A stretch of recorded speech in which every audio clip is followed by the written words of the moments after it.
Update. My ex-husband who cheated on me with my sister emailed me after 6 years. Original post. I, 33 female, met my ex-husband Dan, 40 male, almost 15 years ago at a restaurant when I was celebrating my 18th birthday. He was really nice, charming, and mature. He made me feel loved and special. For some context, I grew up in a dysfunctional family. My mom and dad used to always fight, and my dad would sometimes go out and not come back for months. Then he died when my sister Abby, 25 female, was born. My mom was way too fond of Abby since her birth rather than me. Abby was basically babied by my mother. She didn't neglect me at all, always did her best as a mother and provided for me, but I always felt something was missing. After Dan came to my life, I didn't feel like there was something missing from me anymore. He supported me, he was caring. He would always buy me gifts and take me out in long drives. I felt complete when I was with him. We got married after dating for 4 years. I wanted to start a family right away, but Dan encouraged me to do my master's and helped me build my career. He wanted us to be in a stable position financially before we start thinking about having kids. Seriously, he was the best guy I could ever ask for. But after 5 years of being happily married, I discovered that my husband was cheating on me with Abby. I discovered the affair when my husband made an excuse that he will go out of town for a week, but he stayed in town and booked a hotel room where he and Abby fool around. This has been going on for 6 months behind my back. I was really devastated. Abby and I were close growing up. I loved her and cared for her. How could you do this to me? After the D-Day, Dan and I had a fight. I asked how he could do this to me. And with my sister too, who just turned 19, he said he didn't love me anymore, that I don't give him enough attention, that I am not the same girl he fell in love with. Between this mess, I discovered that I was pregnant, but due to the stress, I lost the baby. He didn't even care enough to visit me at a hospital when I lost our child. He was having a weekend getaway with my sister. I should have seen the signs. Abby would always be touchy with Dan. Dan would sometimes stare at her, but it is still very disturbing for me. My mother, as usual, took Abby's side and told me to just make peace with it. I wanted to end myself then because I had no one left. Lost my child and my husband, my whole family. Then my best friend Tina, my savior, came to my rescue. She was moving to another state and asked me to come with her. I said yes. I was already divorced at that point, and we live in a small town, so I would obviously run into my ex and my sister. It took me a while to settle into my new life in a different state, but I met some kind people there. It helped me heal some trauma, though I still have trust issues. Then I met my now husband Tony, 32 male, after 1 year of moving to the new place. I was really hesitant and kept my guard up, but he showed me that he is trustworthy and loves me a lot. I was so happy with him that I almost forgot about the life I had back in my hometown, and his parents were really welcoming and generous people. We got married a year ago and I am now pregnant with our first child. Yesterday, I got an email from my ex Dan. It just brought back all the bad memories. I am just paraphrasing his email here. He mentioned that he misses me. He tried to find me but couldn't. He is very miserable with my sister. She is very dumb and doesn't care about him like I do. I used to bake him a cake and throw birthdays for him, but Abby only texted him happy birthday and didn't even bother to buy him a cake. Plus, she is very rude, doesn't respect him, and she is always at a bar with her friends. He also mentioned that she has cheated on him 5 times already. The last affair was with his own cousin. Our mother also doesn't stop her. He will soon file for a divorce, but lately he has been missing me a lot. He wants us to try again as a couple. He wants us to become a family just like before. Since I do not have social media except for Instagram, which is private, he probably doesn't know that I am married and I have a baby on the way. I don't know if I should feel pity for him or just laugh because the grass on his side is very brown rather than green. Now for the top advice before reading the updates. He is very miserable with my sister. Good. He's living the life he deserves. He wants us to become a family just like before. Well, he slept with your family last time you were a couple, so I don't think it's a word he should be throwing around lightly. The audacity of this man. Have a huge laugh at his expense. His woe is me tale deserves zero pity. Be happy that your life isn't intertwined with these absolute garbage people. Don't respond. Let him marinate in his misery. Yes, OP has so much to be happy about right now. As much as I would like you to be petty, ignoring him would be the best option here. Lol, right. I would have sent him a picture of my wedding ring hand on my prego belly, and then block him. right? And tell him to enjoy the consequences of his own selfish actions. Lol. But nah, why waste a nothing moment on that piece of garbage? Hug your husband, take yourselves out to a nice dinner, and plan for your amazing future.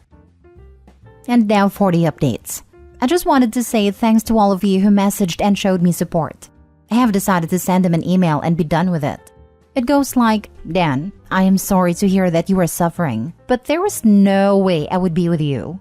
Yes, there was a time when I used to be that girl who would have taken you in a heartbeat, but that girl is not there anymore. That girl has died the day I had a miscarriage, and you are somewhere shacking up with my sister. I called you, but you never picked it up. I am now married to a wonderful man who loves me and cherishes me. I am also pregnant with our first child and beginning this new chapter of my life with someone I love and care deeply. So please, do not contact me ever again. You made your choice, and you chose my barely legal sister over me. I do not care if she cheats on you or she doesn't respect you. Someone like you don't deserve loyalty and respect anyways. I have left my old life in my old town. It will be best for you to move on and have some self-reflection on yourself. You are just a deeply insecure man who is getting old and thought having a young woman would be good by your side. Goodbye. Update to 3rd of March. A lot of you have been asking me what he replied. Well, he replied within an hour of me emailing him. He said that he was stupid enough to believe that I would still wait for him. And he said he would always wait for me because no matter what, I will always be his baby doll. I cringed hard. He used to call me that, but now it feels repulsive.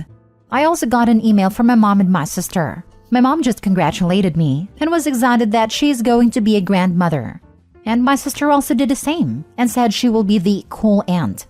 I cannot believe these people. They forgot how they treated me when I needed them, and moreover betrayed me.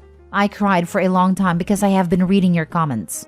And it seems like me and my sister was groomed by that man. I feel so stupid. I know I shouldn't be mad at my sister, but she was old enough to know it's bad to have an affair with a married man. That was also someone who is your sister's husband. I blocked all of them. I am 5 months pregnant already. I don't need more stress. God bless my husband. He comforted me when I cried and later took me out for ice cream. I hope I can move past this. Now for the last and full update. I'm cooled down now. I think I can make a more elaborate update. Thanks to everyone who has shown me support. I needed it. The email from him, my ex, just struck me like a train. I had flashbacks of everything he has done to me, and I think you guys deserve a detailed update. After I sent him the reply mail, he emailed me within an hour with the thing I said in my second update. A few hours later, I got 2 other emails from my mom and sister. They sent me in my old email address that I hardly use now. I don't know how they knew about my pregnancy. I try to keep a low profile, and I still haven't posted my baby bump pics on social media yet or made any announcements. I only have Instagram to follow my friends, but it just scared me and I broke down crying on the spot. Luckily, my husband Tony was around, held me and put me on a couch. He knows everything about me as I never hide anything from him. I was a little bit scared that my mom and sister would find me, but he reassured me that I am hundreds of miles away from them. I mean, we are on the opposite part of our country. He took me out for ice cream to comfort me. It took 2 ice cream cones to finally calm me down. Lol. I told him about my concerns and that my mom and sister might demand to see my baby girl. He told me he would talk to his uncle, who is a police officer, to be on lookout for them. Even if they come here and force themselves on us, he would fight against it. He is going to consult his lawyer friend about his matter too, then told me not to worry about my ex. He cannot harm me anymore. My husband even made a joke that he would move countries if we have to.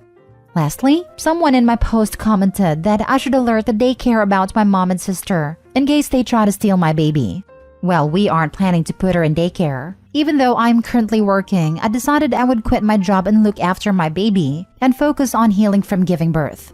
I do have a good amount of savings in my personal bank, and this is my own decision. I will go back to work when our little princess is a little bit older. My in-laws are amazing. My mother-in-law and father-in-law lives nearby. They're both good people and offered to help with the child. Also, don't worry. Apart from my in-laws, I have a good support system too. Tina and her wife Jenny basically adopted me. Lol. They are really good people and always helped me. I don't know what will happen in the future, but at least I am surrounded by some good people that I never had growing up. Now, I will take my leave and enjoy my husband pampering me. If something big happens, I will keep you guys updated. And my ex, sister, and mother are all blocked. I'm confused how she doesn't know how her mom and sister know about her pregnancy. The ex told them. Yeah, that doesn't really seem like a big mystery to me either. I'm not sure why she hasn't connected those dots. I think it was a setup to get all this info and more out of Opie. He made himself sound as pathetic as he possibly could to elicit an answer. And when he got it, he ran it straight up the wire to the gruesome twosome. People don't do that / to people they dislike. Opie got played. Only way to win with no contact is to maintain no contact. It seems like the ex-husband doesn't perceive the young women he preys on as real people, but as props for his life. He was happy to discard Opie when she was having a medical emergency, but when his new toy didn't give him the same attention and enjoyment, he wanted the other one back again, with no thought for where she may be now in her life journey, or how she may have moved on from their toxic marriage. He's a typical narcissist who sees everyone else around him as an NPC. Main character syndrome is real. Abby once again proving true the adage of they'll cheat with you, they'll cheat on you. Happy that Opie got out of there and has a real family around her to take care of her. It makes me happy to know that Abby cheats on Dan pretty consistently and probably with men her age. I'm sure he's feeling pretty old and dumpy at 40, and his hot young thing is running around town with a bunch of college-age guys. Lol. I hope it makes him feel emasculated each and every time. Last story. The children I babysit has a father that makes me feel so unsafe. I, female 17, have been babysitting for this family for a while now, as they are two young parents working full-time, with two young children aged 1 and 3. I previously mentioned that I would be happy to assist with other tasks as well, such as grocery shopping and other things. But for the time being, all I've been asked to do is watch the kids. The kids' mother, as well as the kids, were leaving the country for a month, so the dad called me a few weeks ago to ask if I could help with cleaning the house since he was the only one home at the moment. He offered to pick me up the same day to simply look around the house and create a schedule, and I didn't give it much thought. Since he always did that when I was going to babysit, it wasn't unusual when he picked me up in his car. He instructed me in the car to keep the mother in the dark about this as his first instruction while telling me that I was very beautiful. Even though I agreed that it was a little strange, I kept my mouth shut. He stood me in front of the mirror as soon as we got home to check to see if I was taller than him. I felt uncomfortable as he held me around my waist to measure me. He showed me to mess around the house, and then we somehow got on the subject of my upcoming party, which led him taking out his wife's previous wedding dress, and then asked me to put it on and to borrow it to the party. I declined and pretended that we were pressed for time. He offered to drive me to school later and said we could eat something small first. He gave me a Snicker and we sat down. I got a little bit of chocolate on my lips, and he forcefully touched my lips to take it off. We got out to the car and he once again reminded me to not say anything to his wife. He held my hand whilst his Tesla was on autopilot mode, told me to stop talking to other men while he was holding my hand. I was so startled by this that I mentioned that I had a boyfriend, which is true. He said something along the lines of, well, I guess that is okay, just don't ask him for money. I can always fix that, and don't work for another family as we need you here. I didn't respond to his comment much because I was so horrified. He continued to hold my hand, placing his hand beneath mine and holding it as if he were going to kiss it. Another strange thing was that he repeatedly asked me when I would turn 18. He said we could go out to eat sometime because he was so alone now, with the kids and wife being gone before he dropped me off. I don't know. It freaked me out. Please give me any advice. Should I stop working for the family and never meet him again? Edit. I would also like to mention that after he told me to not tell his wife, he said that his wife would block him and get super angry if I was even there. I think they talked about me before, and I assumed that she said that she didn't want me to be there alone with him. I also texted my boyfriend while I was still in the car with him. Not even 10 minutes had gone by and I already had a list of 7 red flags.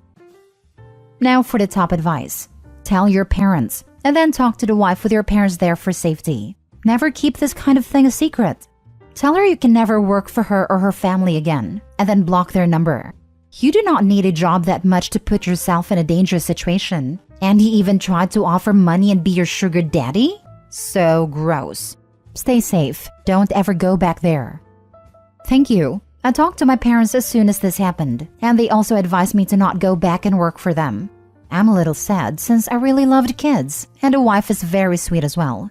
but I think it's for the best since even worse things can happen if I hang out with him alone again. I'm glad you told your parents and that they have your back. Dude is a creep, and who knows what he was planning to do if you continue to work for him. He was definitely testing the waters and would probably demand an intimate relationship of some kind. I feel sad for his wife. I've taught my daughter that if someone says not to tell us something, it is not like a Christmas gift from our moms. We need to know right now. We haven't gone too far into the nitty-gritty due to her age, but I've told her more than once that people who want to keep secrets from her parents are dangerous. I said that while she doesn't have to tell me what she talks to her therapist about, and I mean that and don't push it, she does need to tell me if something feels wrong or unsafe because it's my job to ensure she's safe. So far, she actually has. It also tells me ahead of time when she feels she's done wrong because she needs help. The only way that worked any further was by honoring her safety and well-being before addressing breaking a rule. But it's important. She has to feel safe with me as her mom, or I can't help her out of danger.